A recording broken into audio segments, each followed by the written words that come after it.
Hello friends, welcome back. मेरा नाम है अमित और मैं आ गया हूँ एक नई प्रॉब्लम लेकर। नई प्रॉब्लम हमें सॉल्व करनी है एचसी वर्मा से ही, ठीक है। जैसा कि मैंने आपको ऑलरेडी बताया हुआ है कि हम एचसी वर्मा के कुछ क्वेश्चंस कर रहे हैं अभी, और अभी मैं कोशिश कर रहा हूँ कि जिसमें ज़्यादातर बच्चे जो है फंस जाते हैं, ऐसी प्रॉब्लम्स डिस्कस कर रहा हूँ। और मैंने आपको बोला हुआ है कि हम ऐसे ही सारे सॉल्यूशंस जो है एचसी वर्मा के डालते रहेंगे, ठीक है ना। सो अगर जो अभी नए आए हैं स्टूडेंट्स, जो न्यू व्यूअर्स हैं, वो प्लीज़ इसको सब्सक्राइब कर देना और नोटिफिकेशन बेल पे क्लिक कर देना, ताकि आपको सारी नोटिफिकेशन मिलती रहे और आप देख सको। तो मकसद यही है, ठीक है, गोल यही है कि जो स्टूडेंट्स देखना चाहते हैं, जिनको डाउट आता है, और उनके लिए वीडियो हो जाएगी। प्लस वो स्टूडेंट्स जो सीबीएसई की तैयारी कर रहे हैं, वो इस वीडियो को देख सकते हैं, इन वीडियोस को देख सकते हैं, है ना, और खुद से तैयारी कर सकते हैं कॉम्पिटिटिव एग्जाम्स की, लाइक मेंस हो गया, नीट हो गया, है ना। सो इसके लिए इम्पॉर्टेंट है। सो आज हम एक प्रॉब्लम करने वाले हैं चैप्टर 3 है एचसी वर्मा का, रेस्ट एंड मोशन, ठीक है, काइनेमेटिक्स का। सो उसका एक्सरसाइज का आज हम 42 जो क्वेश्चन है, question number 42, according to the old book, है ना, पुरानी वाली जो बुक है, पुराना वाला जो एडिशन है, उसके अकॉर्डिंग मैं बता रहा हूँ 42, ठीक है। अदरवाइज नई बुक में भी आसपास ही होगा, है ना, देख सकते हो आप। तो क्वेश्चन क्या है कि हमारे पास क्या है, हमारे पास क्या है, सीढ़ी दे रखी है, ठीक है, देयर इज वन स्टेयरकेस, और हमारे पास क्या है कि एक बॉल है, दिस इज द बॉल, जो कि वहां पर है ना।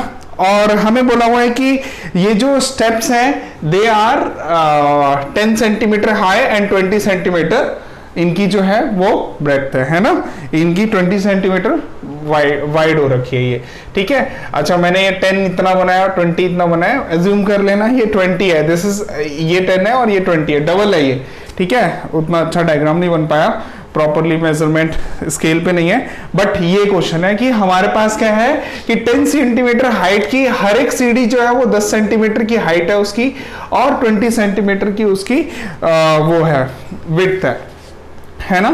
सो ये है।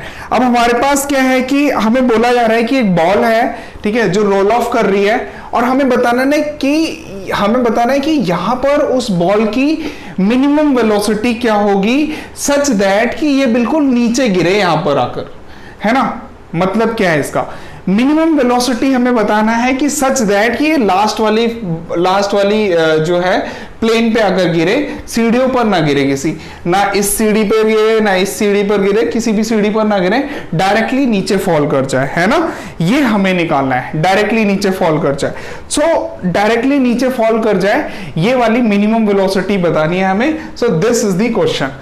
सो आप इस क्वेश्चन को थोड़ा सा सोच सकते हो, है ना। मैंने आपको बताया कि हमारे पास हर एक सीढ़ी की जो हाइट है वो 10 सेंटीमीटर है, और उसकी विड्थ जो है वो 20 सेंटीमीटर है, और हमें क्या करना है, इसकी मिनिमम वेलोसिटी निकालनी है, सच दैट कि यहां ना गिरे, इस पे ना टकराए, यहां ना गिरे, यहां ना गिरे, सीधा आके यहां गिर जाए, मतलब सीधा आके इस प्लेन पे आकर गिर जाए, ठीक है। ये हमें बताना है। क्लियर हो गया, क्या है ये हमें निकालना है ना। मिनिमम वेलोसिटी बताओ, क्योंकि अगर हम मिनिमम वेलोसिटी से कम वेलोसिटी पर गिराएंगे तो ये यहां कहीं गिरेगा, या यहां कहीं गिरेगा, या यहां कहीं गिरेगा, है ना। और हमें ये सोचना है कि मिनिमम वेलोसिटी कब होगी, बस आंसर हो जाएगा। फिर तो सिंपल फॉर्मूला बेस्ड क्वेश्चन हो गया ये, ठीक है। एक बार सोचो, ट्राई करो, और पॉज करो वीडियो को और वापस से आ जाओ। तो है क्या हमारे पास कि यहां पर एक बॉल है ये रही, ठीक है। अगर मैं कहूं इस बॉल की मिनिमम वेलोसिटी क्या होगी, सच दैट ये वाली बॉल जो है वो सीधा यहां गिर जाए, है ना। अगर मैं कहूं ये 20 मीटर पर सेकेंड से गिर रही है, लेट से, है ना, 20 से गिर रही है, 20 से गिरने के बाद ये जो है यहां जा रही है। अगर मैं 20 से कम कर दूंगा, लेट से 10 कर दिया, तो ये यहां कहीं पे गिरेगी, यहां पर, है ना। और मिनिमम वेलोसिटी क्या हो जाएगी, मिनिमम वेलोसिटी ये हो जाएगी इस सीढ़ी से बचने के लिए, है ना। इस सीढ़ी से अगर ये बॉल जो है अगर इस सीढ़ी से बच गई, इसके कॉर्नर से बच गई, तो इस सीढ़ी से भी बच जाएगी ना, ये ऐसे जाएगी, इस कॉर्नर से जस्ट बच जाए और फिर ये नीचे चली जाएगी, है ना। मिनिमम वेलोसिटी के लिए क्या कंडीशन होगा कि इस वाली सीढ़ी पर ना टकराए, बस ये जो कॉर्नर है इसका स्टेयरकेस का, यहां पर जो ये वाली जो सीढ़ी है इस पर ना टकराए, यहां से ऐसे जाकर ऐसे जाए और जस्ट उसके जो है ना वहीं से निकल जाए, वो इसका मिनिमम होगा, है ना। मिनिमम कब होगा, ये क्लियर हो गया कि हमारी जो बॉल है वो ऐसे जाएगी ऐसे जाएगी, ऐसे गई और यहां जस्ट टच ना करे लेकिन जस्ट टच करने वाली हो, ठीक है, तब उसकी वेलोसिटी क्या हो जाएगी, मिनिमम। अगर उससे ज्यादा वेलोसिटी दे देंगे तो ये कैसे चली जाएगी, फिर ये ऐसे, ये यहां ना जाकर यहां कहीं से ऐसे करके ऐसे चली जाएगी। और अगर मैं और वेलोसिटी को बढ़ाऊंगा तो ये ऐसे आ जाएगी, और वेलोसिटी को बढ़ाऊंगा तो ऐसे। तो मिनिमम की केस के लिए क्या होना चाहिए कि इस वाली सीढ़ी को ना टकराए, अगर इसको नहीं टकराएगी तो ऑब्वियसली फिर इसको भी नहीं टकराएगी, है ना। तो यहां से ऐसे करके ऐसे आ जाए, है ना, ये मिनिमम हो जाएगी। अब मिनिमम से कम पर जाएंगे तो ये क्या होगा, ये या तो यहां गिर जाएगा या ये यहां गिर जाएगा या ये यहां टकरा जाएगी या यहां पर, डायरेक्टली इस वाले प्लेन पर नहीं गिरेगी। सो क्वेश्चन क्लियर हो गया। सो आपको क्लियर हो गया होगा। तो मिनिमम का केस कौन सा है, मिनिमम का केस ये वाला है कि ये जो बॉल है यहां से ऐसे जाए और ऐसे, this is the minimum case, कि इससे टच ना करे, यहां से ऐसे करके ये गिर जाएगी, है ना। सो ऐसा कुछ हो जाए, मिनिमम वेलोसिटी हमें बतानी है, ठीक है। अगर हम इसको यहां पर ड्रॉ करें फिर से, ये हमारे पास बॉल है, ठीक है। अच्छा, बॉल की हाइट कितनी हो जाएगी, अगर मैं लास्ट वाली जो ये जो सीढ़ी है इसके हिसाब से बनाता हूं, ठीक है। सो ये मैं इस वाले पार्ट को, यानी कि ये वाला जो पार्ट है, इस वाले पार्ट को मैं दोबारा से बना रहा हूं, इसका ये वाला जो पार्ट है, ठीक है। सो ये कुछ ऐसा बनेगा, है ना, ये कुछ ऐसा बन जाएगा। सो बॉल जो है यहां से गई और बॉल जो है वो यहां पर पहुंच जाएगी। ये कौन सी सीढ़ी है, ये लास्ट वाली, यहां पे बीच वाली सीढ़ी भी होगी, है ना, यहां पर कहीं पर, ठीक है। सो ये लास्ट वाली, ये वाली सीढ़ी है, ये वाला पार्ट है। सो ये लेंथ कितनी है, ये लेंथ यू नो ये 20 था, है ना, और हर सीढ़ी जो है वो 20 सेंटीमीटर वाइड है। सो ये 20 और इस वाली का भी 20, सो टोटल ये कितना हो जाएगा, 0.42 मीटर, 0.4 मीटर, है ना। 0.2 मीटर एक का था, है ना, तो दो का कितना हो जाएगा, 0.4 मीटर। और हाइट कितनी हो जाएगी, ये इतनी हाइट 0.1 थी, इतनी भी 0.1 थी, तो टोटल कितनी हो जाएगी, 0.2। सो ये वाली जो हाइट है, this height will be equal to 0.2 metre and this width will be equal to 0.4 metre. यानी कि अगर हमारी बॉल जो है ना, ये एक तरीके से क्या प्रोजेक्टाइल बन गया ना, है ना, प्रोजेक्टाइल बन गया। अगर हमारा एक प्रोजेक्टाइल हो जाए, जो आपने एक हाइट से पढ़ा हुआ है कि हाइट से किसी वेलोसिटी से एक प्रोजेक्टाइल को रिलीज करा जाता है ऐसे, है ना, हॉरिजॉन्टल वेलोसिटी से, तो उसकी अगर रेंज की बात करें तो रेंज कितनी होनी चाहिए उसकी, 0.4 मीटर, ठीक है। 0.4 मीटर उसकी रेंज होनी चाहिए और उसकी हाइट हमें पता है 0.2 मीटर। सो 0.4 मीटर रेंज के लिए हम मिनिमम जो हमारी वेलोसिटी आएगी, that velocity will be the minimum velocity, ठीक है ना। अगर मिनिमम वेलोसिटी के लिए जाना है, यानी कि यहां पर हम पहुंचा देते हैं ना, आगे तो ये चली जाएगी ना, हमें तो मिनिमम निकालना है। मिनिमम के लिए ये जस्ट इस कॉर्नर को टच करता हुआ होना चाहिए, जस्ट टच ना करे, जस्ट वही लिमिट वाला केस है ना, कि वहां से जस्ट निकल जाए, जस्ट जरा सा गैप रह जाए और वो निकल जाए, ठीक है। तो अब हमें पता है रेंज हमारे पास आ गई 0.4। यहां पर उसकी ये कौन सी वेलोसिटी हो गई, नॉर्मली ये जैसे ये वाली वेलोसिटी थी, ये v थी कुछ, और इस वाली केस के लिए, इस वाले केस के लिए ये कौन सी वेलोसिटी होगी, ये v min होगी, है ना, ये v मिनिमम होगी, ठीक है। This velocity v will be greater than v minimum होगा, तब उस केस में बॉल कुछ ऐसे चली जाएगी। और अगर मैं कहूं कि बॉल को जो है कम वेलोसिटी से रिलीज कर दिया गया, लेट से ऐसे कहीं चली गई बॉल, तो ये जो वेलोसिटी होगी ना नई वाली, this velocity will be v will be less than v minimum होगा, मिनिमम वेलोसिटी से कम वेलोसिटी होगी। तो मिनिमम वेलोसिटी से कम वेलोसिटी हो गई तब तो वो किसी ना किसी सीढ़ी पर गिर जाएगा, जो कि हमें केस नहीं चाहिए। और मिनिमम वेलोसिटी से ज्यादा वेलोसिटी पे चली जाएगी तब वो मिनिमम वेलोसिटी रहेगी, यानी मिनिमम, हमें तो मिनिमम निकालना है, यानी कि हमें इस वाले केस की, बीच वाले केस की जरूरत है कि सच दैट कि वो इस कॉर्नर से जस्ट टच करता हुआ निकल जाए, है ना। तो इतना हो जाएगा हमारे पास, यू नो। अब आपने ये वाली प्रोजेक्टाइल है ना, इसका फॉर्मूला आपने ऑलरेडी पढ़ा हुआ है ना। फॉर्मूला क्या होता है रेंज का? Range equal to u root over 2h by g होता है, ठीक है। आता कहां से? ये बहुत सिंपल है। आता कहां से? आप इसको क्या कर सकते हो, जैसे इस वाले की इसके ही ले लेते हैं ना। ये हमारे पास क्या है, let's say this will be your origin, इसको मैं ओरिजिन मान लेता हूं, है ना। मान लो ये फॉर्मूला हमें नहीं पता होता, ठीक है। मैं आपको हमेशा ही बोलता हूं कि फॉर्मूला कुछ भी होता नहीं है ऐसे, है ना। फॉर्मूला कुछ रटने की जरूरत नहीं है बिल्कुल भी, आप समझ लो बस, और उसको डायरेक्टली अप्लाई कर सकते हो, क्योंकि होता ये है वैल्यूज आप डालते हो ना तो साथ में सॉल्व भी कर सकते हो। You don't need to memorise the formula, ठीक है।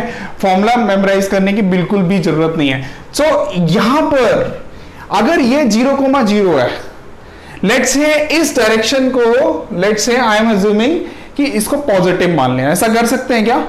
ऐसा कर सकते हैं। मैंने इसको पॉजिटिव माना हुआ है, ठीक है, मैंने इसको पॉजिटिव मान लिया, ठीक है। और इस डायरेक्शन को भी मैंने पॉजिटिव मान लिया। नॉर्मली क्या होता है, इसको आप पॉजिटिव मानते हो बट इसको नेगेटिव मानते हो, बट मैंने इसको पॉजिटिव मान लिया, नीचे वाली डायरेक्शन को, ठीक है। तो अगर मैंने इसको पॉजिटिव माना हुआ है तो एक्स में हम कितना चले जाएंगे? एक्स में मतलब इस डायरेक्शन में हम कितना चले गए इस पॉइंट के लिए? इस पर्टिकुलर पॉइंट के लिए हम ये वाली लेंथ चले गए, यानी कि 0.4 हो जाएगा ये एक्स, सॉरी हमारा एक्स में ये 0.4 हो जाएगा, यानी कि this will be your 0.4। But मैं इसको आर मान रहा हूं, जनरल फॉर्मूला ड्राइव करते हैं, let's say this is your R range, ठीक है। ये आर हो गई अपने पास। और अब हमारा y में जो है, यहां पर y में कितना चल लेगी हमारी बॉल? y में कितना चल लेगी, क्योंकि मैंने इसको पॉजिटिव माना हुआ है, लेट्स से दिस लेंथ भी h है, जनरलाइज में मान रहा हूं h हाइट है, ठीक है। और अगर ये h है, सो ये डायरेक्शन को मैंने पॉजिटिव माना हुआ है, सो ये वाला पॉइंट कितना हो जाएगा? y में तो हम h चल लिए। नॉर्मली क्या होता, अगर मैं इसको नेगेटिव मानता तो नॉर्मली -h हो जाता है ना, बट अभी मैंने उसको पॉजिटिव माना हुआ है, डाउनवर्ड डायरेक्शन को, है ना। तो नीचे क्या हो जाएगा? +h। और हमारा ये जो है x में हम कितना चल लिए? x में तो हम अब कहीं गए ही नहीं है ना। x में जो इसका ओरिजिन का मतलब ये हमने ओरिजिन माना था 0,0, तो उसी के लेवल पे ही तो है, उधर तो हम कहीं गए नहीं है। तो ये क्या हो जाएगा? 0,h, ये वाला पॉइंट। और ये वाला पॉइंट कितना हो जाएगा? r,h हो जाएगा। क्लियर हुआ? r,h हो जाएगा ये वाला पॉइंट। अब यू नो कि हमारे पास फॉर्मूला क्या होता है, अगर एक्सेलरेशन कांस्टेंट है तो एक्सेलरेशन यहां पर कांस्टेंट है, सिर्फ g लग रहा है ना, अनटिल अनलेस आपको कोई और फोर्स नहीं दे रखा तो g लग रहा होगा। तो s equal to ut plus half of at square होता है, ये तो आपने पढ़ा हुआ है, ठीक है। अब अगर मैं कहूं इन y डायरेक्शन में आप देखोगे, y डायरेक्शन में अगर आप देखते हो तो इस इक्वेशन से क्या आएगा? s equal to ut plus half of at square दे रखा है आपको। तो y डायरेक्शन में आप इस पॉइंट के लिए, इस पर्टिकुलर पॉइंट के लिए, है ना, इस पर्टिकुलर पॉइंट के लिए y में आप कितना चल लिए? y में आप h चल लिए। और इनिशियल वेलोसिटी कितनी है y डायरेक्शन में? नीचे की तरफ वेलोसिटी कितनी है? 0।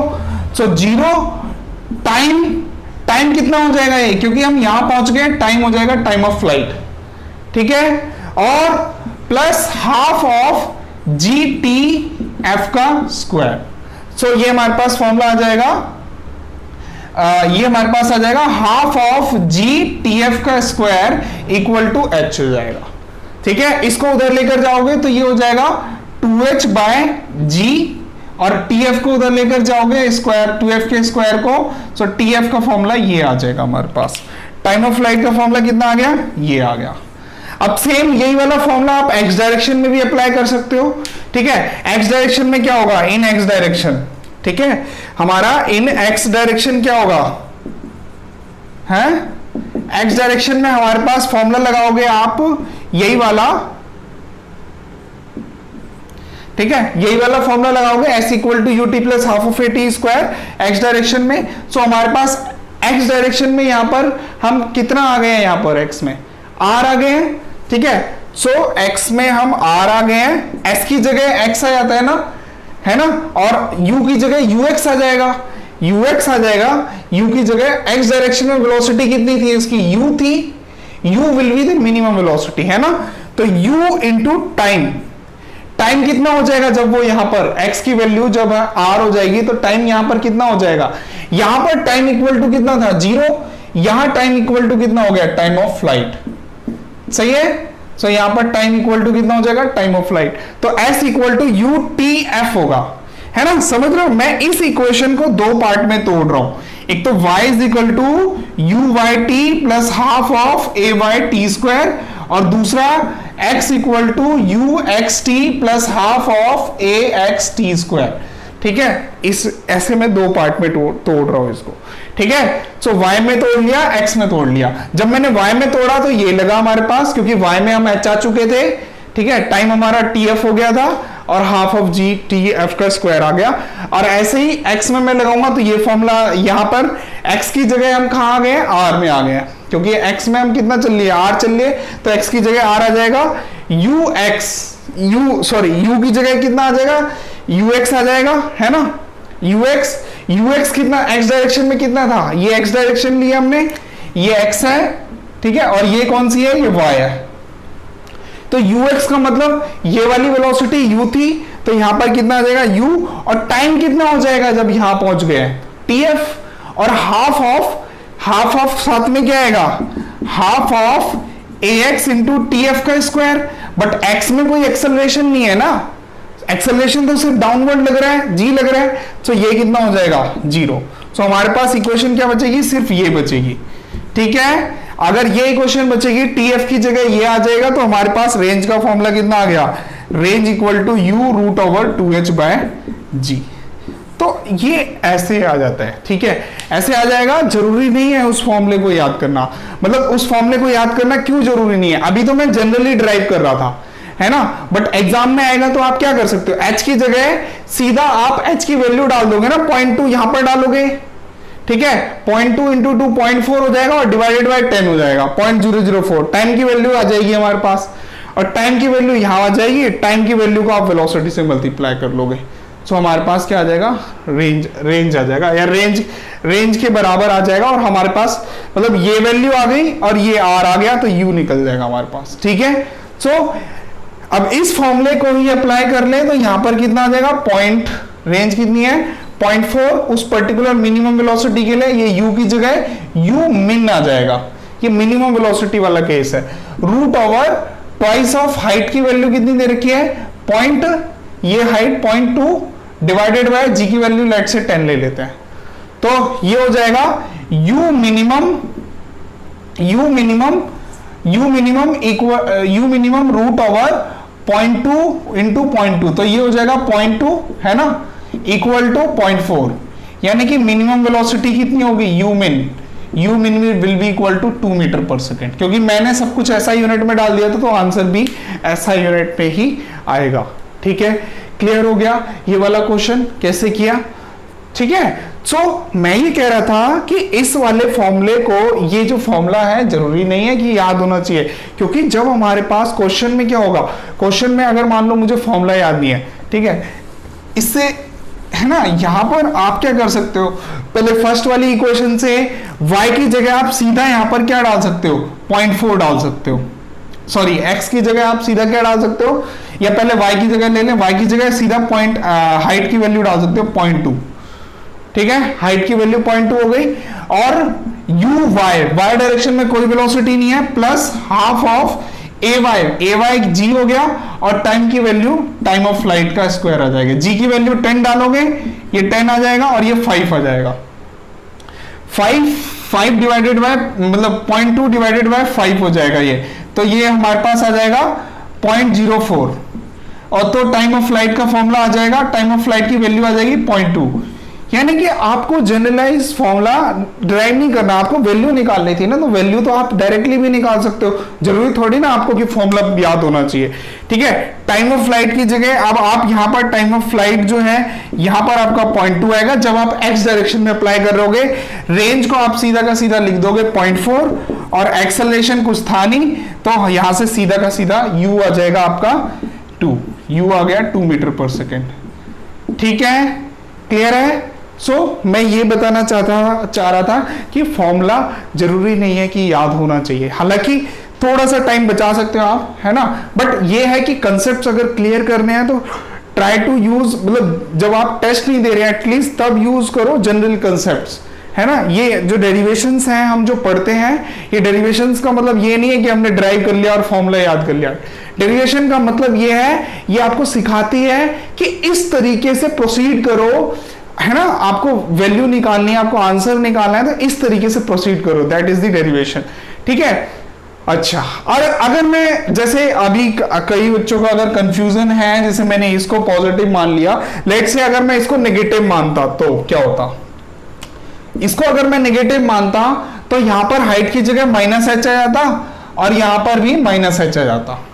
ठीक है, इसको नेगेटिव माना तो यहां पर जब मैं y डायरेक्शन में इस फॉर्मूले को अप्लाई कर रहा होता, हाफ ऑफ ay/t², तो यहां पर क्या आता, y में मैं कितना चल लिया इस पॉइंट के लिए, -h। uy की जगह क्या आ जाएगा, uy की जगह कोई वेलोसिटी नहीं थी, इनटू टाइम इक्वल टू ये 0 हो जाएगा वैसे ही, प्लस हाफ ऑफ एक्सेलरेशन।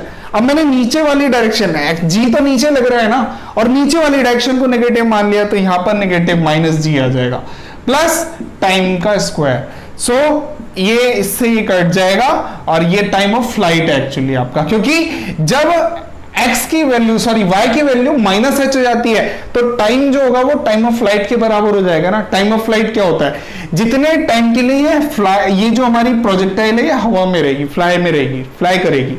ठीक है, सो this is your time of flight. तो ये देख पा रहे हो नेगेटिव से नेगेटिव कट रहा है, तो जरूरी नहीं है कि आप नेगेटिव डायरेक्शन को, मतलब डाउनवर्ड डायरेक्शन को नेगेटिव लो, you can also take positive. Clear हो गया? सेम वही चीज बन रहा है, नेगेटिव से नेगेटिव कट जाएगा, सेम वही फॉर्मूला आएगा 2h/g, time of flight equal to √2h/g। ठीक है, सो आई होप क्लियर हुआ होगा आपको, काफी अच्छी अंडरस्टैंडिंग मिली होगी।